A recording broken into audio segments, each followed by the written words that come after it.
Gubernur Maluku Hendrik Lewerisa menghadiri rapat paripurna Dewan Perwakilan Rakyat Daerah Provinsi Maluku dalam rangka penyampaian laporan hasil pemeriksaan, LHP, Badan Pemeriksa Keuangan Perwakilan Provinsi Maluku terhadap laporan keuangan pemerintah daerah, LKPD, Provinsi Maluku tahun 2024, yang berpusat di kantor DPRD Provinsi Maluku, Rabu, 28 Mei 2025. Hadir juga pada kesempatan itu staf ahli bidang keuangan pemerintah daerah Badan Pemeriksa Keuangan, BPK, RI Slamet Kurniawan, Wakil Gubernur Maluku, pimpinan dan anggota DPRD Provinsi Maluku, Forkopimda Provinsi Maluku, Kepala Perwakilan BPK Provinsi Maluku, Sekda beserta pimpinan OPD Lingkup Provinsi Maluku, pimpinan lembaga vertikal dan BUMT Provinsi Maluku. Gubernur dalam sambutannya mengatakan, LHP bukan hanya sekadar laporan administratif, tetapi alat strategis untuk memastikan bahwa keuangan daerah dikelola dengan baik, transparan, dan bertanggung jawab, agar setiap rupiah yang digunakan benar-benar memberikan manfaat sebesar-besarnya bagi masyarakat. Olehnya itu, dirinya berkomitmen dan memastikan bahwa setiap rekomendasi temuan ditindaklanjuti dengan cepat, serius dan bertanggung jawab, selambat-lambatnya 60 hari setelah LHP diterima, sebagai wujud nyata perbaikan dan peningkatan tata kelola pemerintahan. Dirinya juga menginstruksikan kepada Sekda dan pimpinan OPD untuk mengambil langkah-langkah konkret untuk memperkuat sistem pengendalian internal, SPI, masing-masing.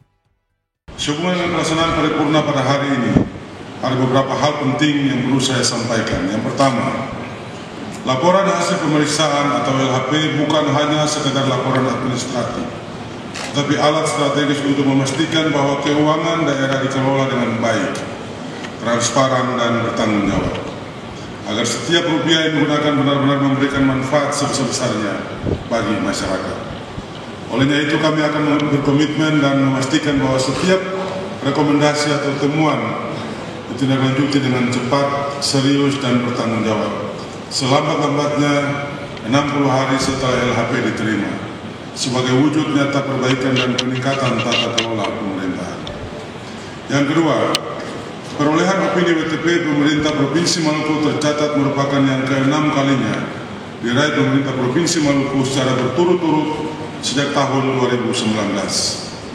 Awal periode kepemimpinan pemerintahan Provinsi Maluku 2025-2030. Opini WTP di awal pemerintahan bukan hanya sekadar prestasi administratif, tapi juga menjadi fondasi bagi kebijakan keuangan yang lebih baik di masa mendatang. Opini WTP diberikan oleh BPK merupakan cerminan dari komitmen kami dalam mewujudkan tata kelola pemerintahan yang transparan dan akuntabel, serta akan terus mempertahankan opini WTP tersebut. Pada periode kepemimpinan kami, tata kelola pemerintahan menjadi fokus utama dalam sabta cita pemerintahan Provinsi Maluku, yakni peningkatan tata kelola pemerintahan, pembangunan dan pelayanan kepada masyarakat secara adil, inklusif, transparan dan akuntabel. DPRD sebagai mitra strategis pemerintah daerah memiliki peran pengawasan yang penting untuk memastikan bahwa setiap rekomendasi pemeriksaan BPK dilaksanakan untuk perbaikan tata kelola pemerintahan.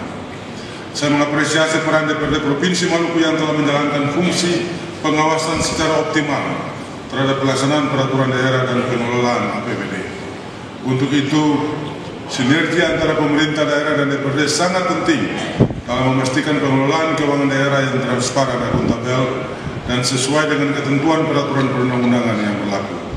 Yang keempat, saya menginstruksikan kepada Sekda dan pimpinan OPD untuk mengambil langkah-langkah konkret untuk memperkuat sistem pengendalian internal masing-masing.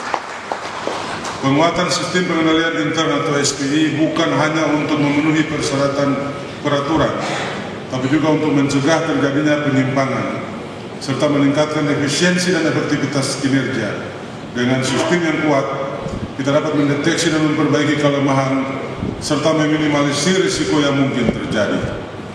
Hadirin yang saya hormati, penerapan sistem pengendalian intern akan menghasilkan keandalan laporan keuangan, pengamanan aset dan ketaatan terhadap peraturan perundang-undangan.